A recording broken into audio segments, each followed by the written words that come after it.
Добар ден на сите, еве, мене ми припадна оваа чест прв да земам збор. Ви благодарам на присуството во овој прв зимски ден. Овде се собравме во чест на колегата Киро Ристов, за да ја промовираме неговата публикација Варвара, некропол, железното време и римскиот период. Станува збор за една публикација на која што колегата работи долго време и тоа е неговото годишна работа. И мене ми особена чест е во повод што Киро од неодамна го напушти музеот, иако комплетно не го напуштил, често е тука, бидејќи сами на пензија. Така да ова е една убава пригода истовремено на некој начин да му се заблагодариме како институција за неговиот животен ангажман во оваа институција и се надеваме ќе продолжиме да соработуваме. Понатаму. Па сега би го поканил професорот Драги Мутерски да каже некој збор за колегата Киро Ристов и за оваа публикација. Повелете, професор. За публикацијата Киро Ристов е кажано све. Вие како сметате? Да станувам, да не станувам во ред Како и да е. сметате? Јас секогаш седам кога Добро. Како се? Или јас ке седам пошто директорот седи, сите седи. Значи, задоволство ми е прво да кажам големо, затоа што ретка имаме прилика да... Јас имам ретка прилика, а и вие секако, да афирмираме, да промовираме една археолошка, една повеќегодишна археолошка работа, целосно, убаво спакувана, убаво документирана во форма на едно монографско издание, како што е книгата Варвара, некропола од железното време и римскиот период. Значи се работи за резултати од повеќегодишни археолошки теренски истражувања, што е денес навистина се поголема и поголема реткост, заради тоа што се помалку и помалку има теренски археолошки истражувања. И ова е работа која колегата наш Киро Ристов ја имал започнато као теренска работа уште 95-та година, потоа 2000-та година, па 2006 година, значи во неколку наврати истражување на простор кој е доста голем, 1,2 хектари простор, за жал истражен само 370 метри квадратни, што значи лимитирани истражувања на сондажен начин, со сондирање. И покрај тоа откриени се наоди, вредни наоди кои значително ја зголемуваат, ја обогатуваат музеологијата и научната мисла. Значи, не се работи тука за некои индивидуални размислувања, проценки, предпоставки, какви што се повеќе и повеќе ми се представуваат во археологијата како наука, а не се наука затоа што не се потврдливи. И проверливи. Ова е навистина самите податоци произлегуваат директно од археолошките наоди и ја прави драгоцено научно четиво кое може да го користат разни дисциплини во развивање понатака на својата мисла. Се работи од друга страна за некропол, за истражување на некропол, која е посебно благодарна археолошка работа, затоа што нуди многу податоци, затоа што во затворени целини и решава многу проблеми. Секој еден археолошки наод поврзан со погребување решава проблеми за социјално-економските односи во минатото, за религијата, за трговските релации и посебно хронолошки односи, бидејќи се работи за затворени целини. Со тоа што оваа некропола е малку специфична, му дава уште поголем значај на книгата и на трудот на Киро Ристов. Значи, некропола која била во употреба низ целото железно време, низ сите фази на железното време и после тоа готово низ целиот римски период. Вкупно откриени 75 гроба, од кои 45 од римски период, 35 и 40. 35 со 40. 35 од 40 од железното доба. Но, значењето е во тоа што железнодобските гробови решаваат едни проблеми и потврдуваат и дополнуваат одредена слика за железното време во Скопскиот регион, а они од римски период пак зборуваат воопшто за карактерот на живеењето и на културата на периферија од еден од најголемиот римски центар на Среден Балкан, Скупи. Сега, книгата е методолошки крајно коректно изработена, материјалот, анализата е интердисциплинарно завршена, значи обработени се археолошките наоди со археолошки методи, нумизматичките наоди, остеолошките наоди, посебно една богата документација која ви дозволува да вие постојано можете да го проверите сето тоа што е поставено од авторот како хипотеза, како заклучок, како аксиома, како сакате. Самото тоа што е некропола, значи, му дава посебна вредност на целиот тој труд, а пак што се наоѓа во долината на Маркова река, отвара една нова страница во историјата на Скопско и го експонира тој регион со дотогашните наоди тамо познати во науката, го експонира тој регион како многу значаен регион воопшто за развитокот на Скопската котлина и овој дел на Македонија и го потврдува како регион за кој што интерес имал уште во микенски времиња, кога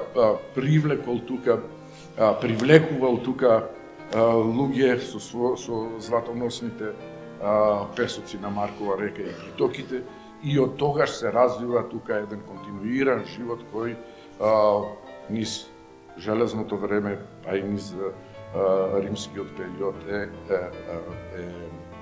изразено во некрополата Варвара. Самата некропола, рековме дека не е целосно истражувана, не е целосно истражена, штета, но и толку колку што е истражена, ни потврдува, например, гробовите од железно време и све што е поврзано со нив, ни го потврдуваат развитокот низ тој период, најзначаен период за конечното формирање на балканските народи, тие што е само еден чекор подоцна ќе ги сретнеме во античките извори, ни потврдува дека некрополата започнала на самиот почеток на железното време, значи откако ситуацијата се смирила после преодниот период и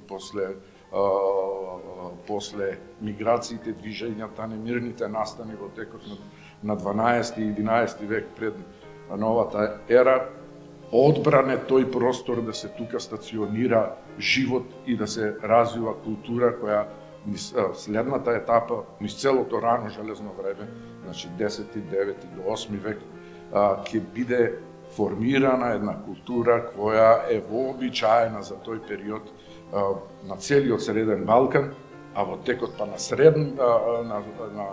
полното железно време, гробовите и погребувањата ни кажуваат дека тоа население е културно врзано за Повардарието, за Егејскиот слив и условно кажано за Пајонско-македонскиот свет.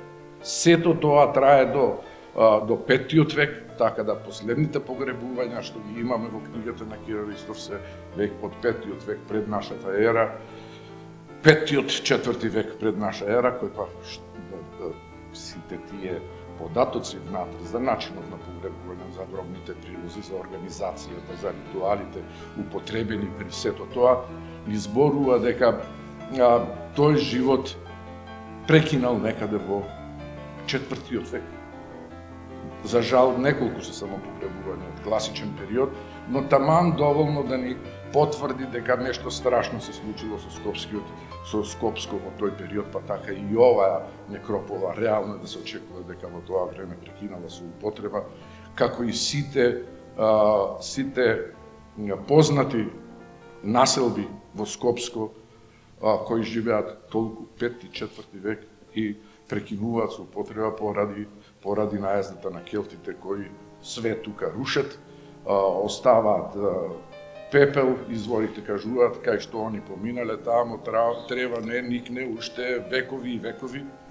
И таа територија во следните 3., 2., 1. век пред наша ера можеме да ја сметаме сега со ова преку потврди и од некрополата. Претходно имавме такви потврди и податоци само од населбите, и тоа богати населби кои цветале, се развивале во текот на 5. и 4. век во Скопскиот регион, одеднаш све прекинува и ние следните погребувања ги имаме во римско време. Тие пак од своја страна, со своите начини на погребување, со своите гробни форми, ритуали и прилози во гробовите, ни зборуваат за карактерот на тој микрорегион долж Маркова река, кој ни се експонира како, би рекол, како експозитура, рурална експозитура на Скупи. Ако смеам така да кажам, најверојатно и тогаш тој простор бил користен како и денес што имаме викендичи од Скопје, така сигурно и полски имања во римско време биле врзани за центарот, но развивале свој посебен карактер кој не е рурален како што би требало да се очекува. Напротив, таму има прилози од градски тип, има овакви, како се вика, медицинско фармацевски инструменти, има монети, има алатки специфични. Сето тоа зборува дека на некој начин тој живот лимитиран, ограничен таму во долината на Маркова река бил условен од центарот Скупи, ама си ги развивал своите вредности, па така таму можеме да сретнеме и погребувања со кремација порано и со инхумација подоцна, се да ни потврди за карактерот на тоа население и таа култура што се развивала во тие векови.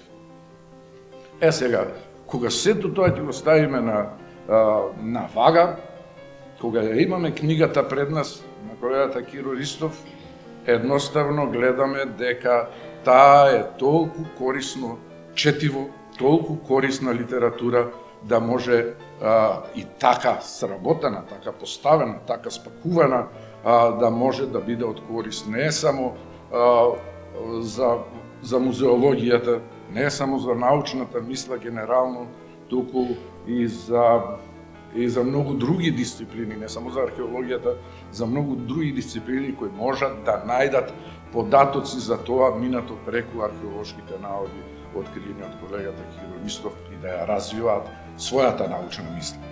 Тоа е вредноста на монографијата и јас би посакал да имаме повеќе вакви изданија кои ќе ни дадат повеќе можност да ја развиваме науката, која ќе овозможи на музеите да го збогатат своите фондови, кои на државата ќе донесат уште побогато културно наследство и така ќе одиме напред. Со таква желба му посакувам на колегата Киро Ристов и понатака да продолжи да работи, а на колегата директор на Градскиот музеј да стимулира такви проекти кои ќе носат добро и за Музеот на град Скопје, но генерално и за македонската археолошка наука и за Македонија воопшто. Благодарам. Благодарам.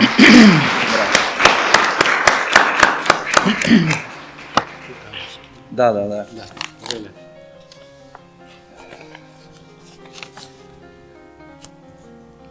Толку ви зборови професорот Митревски кажа, што не ми остави ништо повеќе да кажем отколку тоа што веќе тој го кажа. Но сепак на почетокот најпрво на него ќе му се заблагодарам за извонредната презентација Не, само момент. Јас можам да ви се извинам што не ви ја презентирав книгата како што е стандардно тоа вообичаено, па да ви кажувам што има во глава 1, што има во глава 2, но намерно не го направив тоа. Книгата сама за себе доволно си зборува, за да можам повеќе да кажам нешто за придобивките од неа. Затоа ви се извинувам што не ја презентирав онака како што се очекува од еден промотор да презентира. Во секој случај, сите тие што ќе ја имаат книгата, ќе можат тоа и да го видат на лице место, така што презентацијата е токму на место. Ти благодарам, професоре Митревски, за убавите кажани зборови и научната презентација, би рекол, на ова дело што произлезе од овие 3 годишни истражувања што беа реализирани во различни години, како што веќе и сам спомна, 95-та година, 1995-та, 2000-та и 2006 година. Интересна беше, морам да кажам, една приказна само, пошто некрополата навистина нуди страшни, многу убави резултати и многу убави наводи кои може да се искористат за понатамошни истражувања. Морам да кажам дека сосем случајно некрополата беше откриена. Ми беа понудени 2 фибули. Се интересирав, ми кажа од кај се најдени и благодарение на тогашниот директор Климе Коробар, морам да го спомнам, направивме едно сондажно истражување и тоа сондажно истражување малце повеќе се прошири, така што откривме 18 гробови и тоа 18 гробови кои датираат од железното време, тоа некаде од 8-7 век пред нашата ера, и од римскиот период, и тоа кремирани, гробови на кремирани покојници, и тоа беше поттик после тоа да се продолжи со истражувањето. Но, додека дојдеме до средства, поминаа неколку години, дури 2000 година ни беа обезбедени средства, тогаш откривме околу 35 гробови и дури после 6 години, во 2006 година, така еден прекин имавме, така што со тие 2006 година ги заокруживме истражувањата, но пак ќе кажам, таа некропола заслужува континуирано систематско истражување кое може да понуди и многу други резултати кои ние со нашите парцијални, да кажам, истражувања не можевме и да ги допреме. А тоа е, како што спомна професорот, оној прекин на погребувањата од крајот на 5-4 век, па све до 1 век пред нашата ера. Но, ете се случија некои историски настани во тој период, па можеби и за тоа и не ги најдовме. Интересна е работа на таа некропола што има голема почит при погребувањето на следните починати. Така да многу ретко се случи со истражувањата, тоа и го потврдивме, дека од погребувањата кои се последователни нема ниту еден уништен гроб од претходните, што значи дека размислувајќи на таа тема, дојдов до заклучок, не мора да е тоа, го спомнувам во книгата, не мора да е тоа така, дека се работи за ист етнички субстрат. Значи, тука живеел еден ист народ кој традиционално се погребувал на еден простор, за тоа што просторот за погребување е свет. Тоа е свето место. Тука се погребуваат и оние што се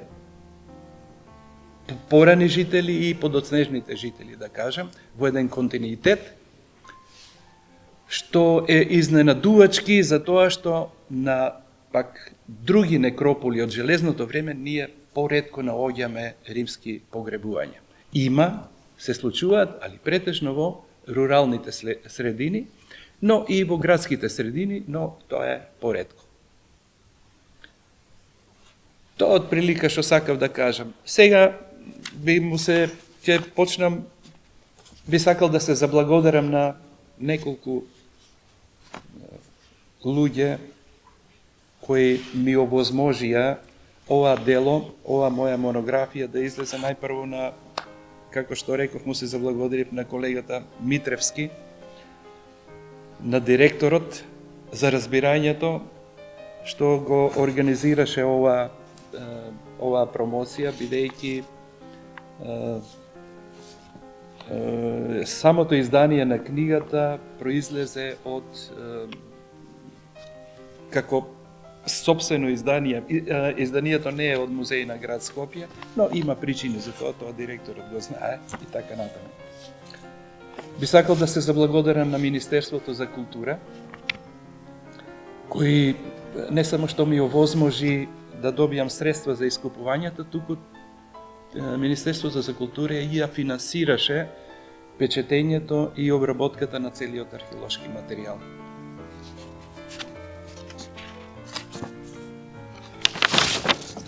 Морам да имам подсетник, да не заборавам некого. Би сакал да се заблагодарам, еве сега и во оваа прилика, на Музеј на град Скопје, на моите ценети музејалци од сите профили, за сета поддршка што ми ја дадоа и соработка која имавме во текот на мојот работен век. Ова прилика ја користам да се заблагодарам на сите вас. Ви благодарам уште еднаш.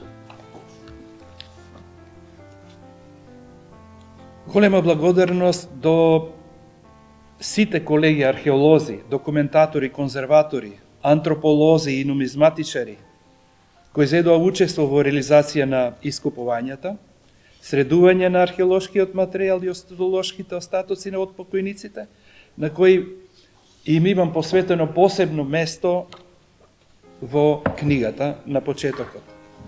Но во оваа прилика исто така би сакал да потенцирам и да издвојам дека во 2006 година учествуваа 20 студенти со огромен ентузијазам и пристапија на археолошките истражувања без дневна надокнада. Голем дел од нив сега се етаблирани археолози, зашто им должам огромна благодарност за тоа што таа беше последната година што работев на локалитетот. На крајот би сакал да се заблагодарам и на мојата сопруга Весна Малевска за сета поддршка што ми ја даде во текот на целиот период од издавањето не само на оваа монографија, него во работата на целиот мој работен век. И тоа беше еден голем поттик да продолжам со мојата работа. И се разбира на мојата голема фамилија. И на крајот би ги потенцирал и средствата за јавно информирање. Никогаш не ги заборавам во вакви прилики, затоа што без нив не ќе можеме да ги презентираме нашите истражувања, нашите наоди, нашите манифестации и така натаму. Тоа се луѓе кои, вршејќи си ја својата работа, ја прават најкорисната работа за нас, не само археолозите, него и сите профили од музејската дејност. Уште еднаш ви благодарам на вас што сте дојдени, што ме удостоевте со вашето присуство и се надевам дека и понатаму ќе имам прилика да се сретнам со вас на еден таков начин, со една друга монографија или со некој друг повод. Ви благодарам уште еднаш.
Muzej.